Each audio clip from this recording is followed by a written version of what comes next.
10월 5일 월요일 아침입니다. 교회에서 뵈면 더 좋은데 형편이 저희가 이렇게 영상으로 만나게 되었습니다.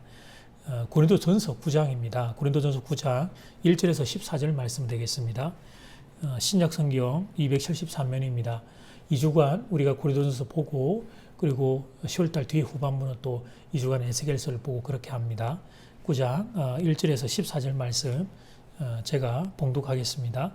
내가 자유인이 아니냐 사도가 아니냐 예수 우리 주를 보지 못하였느냐 주 안에서 행한 나의 일이 너희가 아니냐 다른 사람들은 내가 사도가 아닐지라도 너희에게는 사도이니 나의 사도됨을 주 안에서 인친 것이 너희라.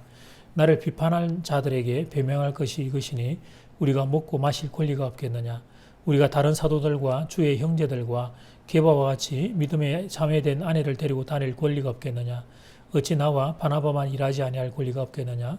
누가 자기 비용으로 군복무를 하겠느냐. 누가 포도를 심고 그 열매를 먹지 않겠느냐. 누가 양떼를 기르고 그 양떼의 젖을 먹지 않겠느냐.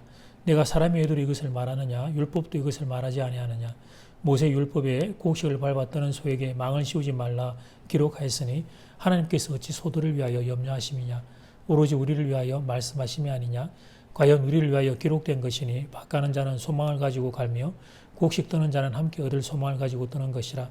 우리가 너희에게 신령한 것을 뿌려선정 너희의 육적인 것을 거두기로 과하다 하겠느냐. 다른 이들 너희에게 이런 권리를 가졌거든 하물며 우리 일까 보냐. 그러나 우리가 이 권리를 쓰지 아니하고 범사에 참는 것은 그리스도의 복음에 아무 장애가 없게 하려 함이로다. 성전의 일을 하는 이들은 성전에서 나는 것을 먹으며 제단에서 섬기는 이들은 제단과 함께 나누는 것을 너희가 알지 못하느냐. 이와 같이 주께서도 복음 전하는 자들이 복음으로 말미암아 살리라 명하셨느니라. 아멘. 말씀의 제목은 자유의 절제입니다. 자유의 절제. 9장은 자유의 절제에 대한 말씀입니다. 바울 자신이 사도로서 권리를 양보한 것을 예로들면서 우리 또한 이 땅을 살아가며 있는 권리를 양보하고 또 절제하는 것들이 필요함을 그게 그리스도의 생활 양식임을 오늘 우리에게 소개합니다. 자, 첫 번째 바울의 사도성입니다. 바울의 사도성. 바울은 자신이 사도임을 먼저 밝히는데요. 1절 말씀입니다. 내가 자유인이 아니냐 사도가 아니냐 예수 우리 주를 보지 못하였느냐 주 안에서 행한 나의 일이 너희가 아니냐. 바울이 자신이 사도라는 사실을 분명히 밝힙니다. 그 근거로서 자신이 부활하신 주님을 보았다는 점을 강조합니다. 다메섹 도상에서 만났던 예수님을 증거로 든 것입니다. 사도가 되기 위한 중요한 조건이 부활하신 예수님을 목격해야 하는 것인데 바울은 자신이 부활하신 예수님을 만났다는 것입니다. 그리고 자신이 사도임을 제시하는 또 하나의 증거는 고린도 교회 자체입니다. 원래 고린도시에는 교회가 없었습니다. 그런데 바울이 고린도에 가서 전도하고 말씀을 가르침으로 교회가 설립되었습니다. 고린도 교회 성도들은 바울이 고린도에서 사역하는 모습을 보고 이런 분이라면 사도가 틀림없다 신뢰하고 바울의 가르침을 받아들였습니다. 그렇게 고린도 교회가 시작된 겁니다. 그래서 바울이 1절에서 주 안에서 행한 나의 일이 너희가 아니냐 그렇게 말한 거예요. 바울은 2절에서 이 점을 조금 더 자세하게 말합니다. 다른 사람들에게는 내가 사도가 아닐지라도 다른 사람들은 바울의 사도권을 의심하는 일부 유대교 신자들을 가리킵니다. 예를 들면 예루살렘 교회의 일부 유대교 출신 신자들 중에는 바울의 사도권을 의심하는 사람들이 있었습니다. 이들은 바울이 가는 곳마다 따라와서 바울을 사도로 인정할 수 없다는 헛된 소문을 거짓된 소문을 퍼뜨리고 다녔습니다. 따라다니면서까지 이렇게 했다는 것은 자기들 생각에는 그것이 옳다고 판단했기 때문입니다. 바울이 고린도에서 어떻게 사역했는지를 보지 못했고 그저 자신들의 지식 체계로만 바울을 판단했기 때문입니다. 그러나 고린도 교회 성도들은 바울이 어떻게 생활했는지 바울이 어떻게 사역했는지를 두 눈으로 본 사람들입니다. 그러므로 바울의 사역을 보지 못했던 예루살렘 출신의 신자들은 몰라도 고린도 교회 성도들은 바울의 사도성을 의심하면 안 되는 것이었습니다. 그 말이 2절에 기록되어 있습니다. 다른 사람들에는 내가 사도가 아닐지라도 너희에게는 사도이니 나의 사도됨을 주 안에서 인친 것이 너니라. 바울이 지금 무슨 말을 합니까? 나의 사도됨의 가장 강력한 증거가 고린도 교회 성도들 바로 너희들이 아니냐는 것입니다. 요즘 말로 하면 인정샷을 찍어서 그렇게 보여주는 거죠. 고린도 교회 성도들을 보면 바울이 예수의 사도라는 사실을 분명히 알 수 있다는 증거입니다. 그러면 바울은 여러분 왜 이런 말을 할까요? 그렇습니다. 고린도 교회 성도들 가운데 바울의 사도성에 대하여 의심하며 흔들리는 이들이 있었기 때문입니다. 사도 바울을 믿지 못한다니 어떻게 그럴 수 있을까 싶지만 사람은 다 그런 존재입니다. 사람의 의심이란 한이 없습니다. 일단 바울도 사람이기에 한계와 약점이 있었습니다. 그리고 고린도의 성도들한테도 문제가 있었습니다. 긍정적인 이야기보다 부정적인 이야기에 잘 반응하는 인간의 속성이 그곳에서도 작동한 것입니다. 거짓 지도자들의 바울에 대한 부정적인 이야기에 그만 마음을 뺏기고 만 것이었습니다. 그런데 정말 문제는 그 뒤에 이어지는 결과였습니다. 그렇게 흔들렸던 성도들의 그 이후의 신앙생활을 보니까 그 신앙생활이 자꾸 후퇴하는 거예요. 처음에는 바울에 대한 개인에 대한 의심이었는데 시간이 지나가면서 보니까 그 성도들의 신앙 전체가 후퇴하게 되는 것이었습니다. 그래서 바울이 오늘 자신의 사도성에 대하여 강조하는 중입니다. 자신을 변호하기 위함이 아니라 흔들리고 있고 후퇴하는 성도들의 신앙을 지켜주기 위하여 이 이야기를 하고 있는 것입니다. 더 이상 거짓 지도자들의 말에 속지 말라고, 그리고 후퇴하고 있는 그 신앙생활의 일체를 바로잡고 다시 말씀으로 다시 교회로 돌아오라고 자신의 사도성을 언급하고 있는 것입니다. 오늘 말씀은 우리에게 어떻게 적용할까 생각하다가 코로나 사태로 확대된 이 영상 예배에 대한 고민을 나누면 좋겠다는 생각이 떠올랐습니다. 모든 것은 동전의 양면이 있습니다. 영상 예배의 장점이 있습니다. 모일 수 없는 상황에서 각자 개인이 흩어진 자리에서 예배를 들을 수 있다는 장점이 있습니다. 그런데 중요한 한 가지 약점이 있습니다. 그것은 예배와 설교를 쇼핑하듯이 대하는 그런 태도가 우리에게 습관으로 굳혀진다는 거죠. 내가 좋아하는 설교를 선택해서 들을 수 있습니다.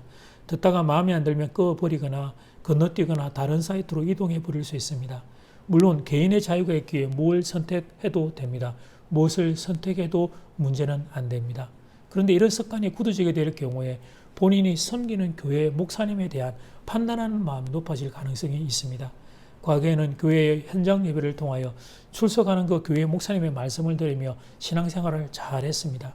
그런데 한번 마음이 높아져 버리게 되니까 출석하는 그 교회 목사님의 설교가 잘 안 들리는 거죠. 심각한 문제가 그 성도의 신앙생활에 발생하게 되는 것입니다. 물론 목회자의 설교의 준비의 중요성은 말할 필요가 없습니다. 성도님들 은혜 받을 수 있도록 최선을 다해 설교 준비를 해야 합니다. 그러나 그 사실은 기본 전제로 한다고 하더라도 현재 이 영상 예배의 홍수는 성도들에게 큰 손실을 불러올릴 수 있습니다. 말씀은 내가 아래에서 받아야 하는데 말씀은 내가 위에서 취사 선택하는 형국이 되는 거예요. 그렇게 해서는 말씀이 내 인생에 열매를 맺을 수 없는데, 그런데 그런 안타까운 일이 일어나게 되는 겁니다. 지금 이 말씀도 여러분이 영상으로 접하고 있습니다만 타교회 성도님들이 혹시 계신다면 여러분이 섬기시는 교회 목사님의 말씀을 소중히 여기시기를 권면합니다. 내가 예배드리는 교회 목사님의 설교가 가볍게 여겨지기 시작하면 그때부터 신앙은 추락할 수밖에 없어요. 이 경향성은 어쩔 수 없는 일입니다. 그러니까 목회자는 설교 준비를 더 열심히 하고 회중은 목사님의 말씀을 소중히 여기는 일이 우리 안에 굳건하게 세워질 수 있기를 간절히 소원합니다. 아멘.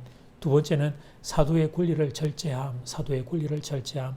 바울은 자신이 사도임을 분명히 밝힌 후 4절에서 6절까지 자신이 행사하지 않은 사도의 권리를 소개합니다. 4절은 아무 음식이나 먹을 수 있는 권리입니다. 5절은 결혼할 권리입니다.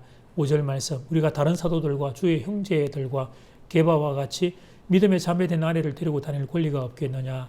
바울도 결혼할 권리가 있었지만 그 자유를 사용하지 않고 독신으로 지냈습니다. 그리고 6절은 교회로부터 사례금을 받아 생계를 유지할 권리입니다.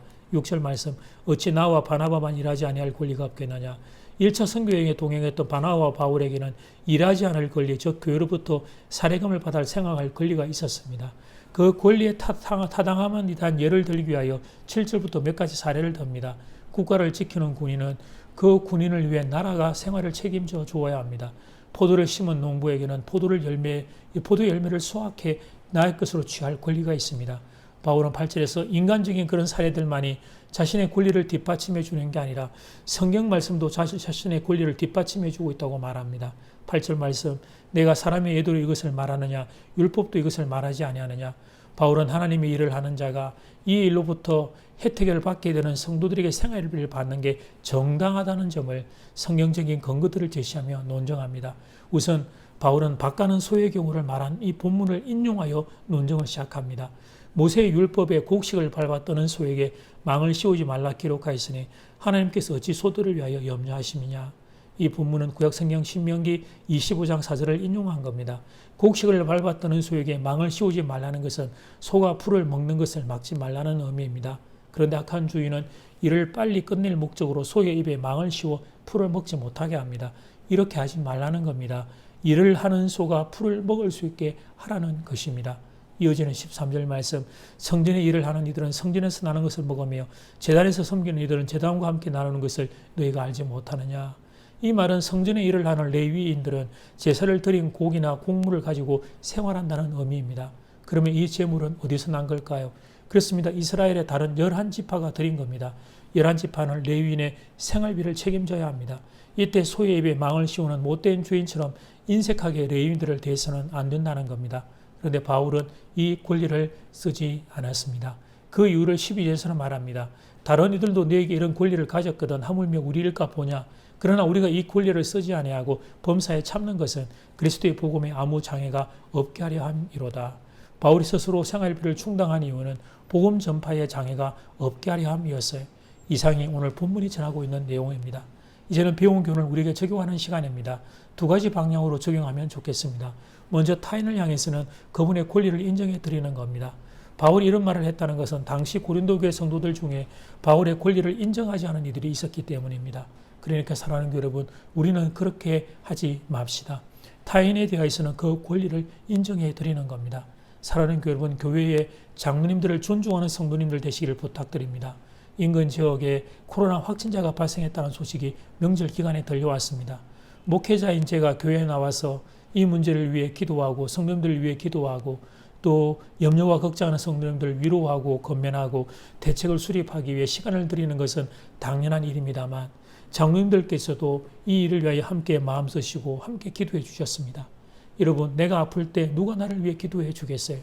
교회의 목회자와 장로님은 여러분을 위해 기도합니다. 그러니까 여러분을 위해 울며 기도하는 영적인 지도자들을 인정하고 존중해 주시기를 부탁드립니다. 그러나 자기 자신을 향해서는 사용할 수 있는 권리를 절제하는 거예요. 나는 내 마음대로 할 수 있는 자유가 있지만 그러나 그 자유를 양보하고 절제하는 거예요. 그런데 사랑하는 여러분, 우리의 문제가 뭡니까? 거꾸로 되는 게 문제죠. 나의 권리는 주장하고 타인의 권리는 무시하는 거, 그게 우리의 문제입니다. 반대로 살아야 합니다. 타인의 권리는 인정하고 나의 권리는 절제하는 거예요. 그것이 바로 성숙한 성도의 신앙생활입니다. 그리고 그 성도가 있는 공동체 안에는 그 성도로 말미암아 화목의 은혜가 흘러가게 될 겁니다. 여러분 모두 이 자리까지 설 수 있기를 주 이름으로 축복합니다. 아멘. 기도드리겠습니다.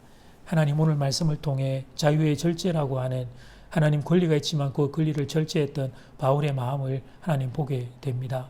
먼저 하나님, 우리가 아버지 하나님, 다른 사람들의 권리는 존중하고 인정할 수 있는 배우자 간에도 하나님, 또 자녀가 부모를 향해, 학교에서 학생의 스승을 향해, 교회에서 하나님 사랑하는 성도들이 영적인 지도자들을 존중하고, 그래서 하나님 그를 통해 흘러오는 말씀을 통하여 은혜를 공급받는 귀한 일들이 우리 교회 가운데 더 많이 세워지기를 소원합니다.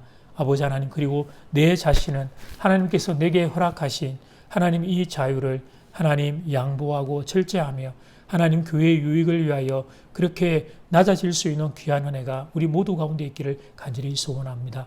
사랑하는 교우들에게, 사랑하는 교우들이 신앙생활하는 하나님의 공동체 안에 하나님의 이런 귀한 은혜가 흘러넘칠 수 있게 함께하여 주시옵소서.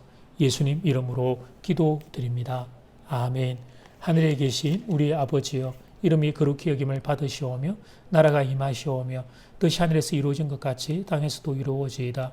오늘 우리에게 일용할 양식을 주시옵고 우리가 우리에게 죄 지은 자를 사하여 준 것 같이 우리 죄를 사하여 주시옵고 우리를 시험에 들게 하지 마시옵고 다만 악에서 구하시옵소서.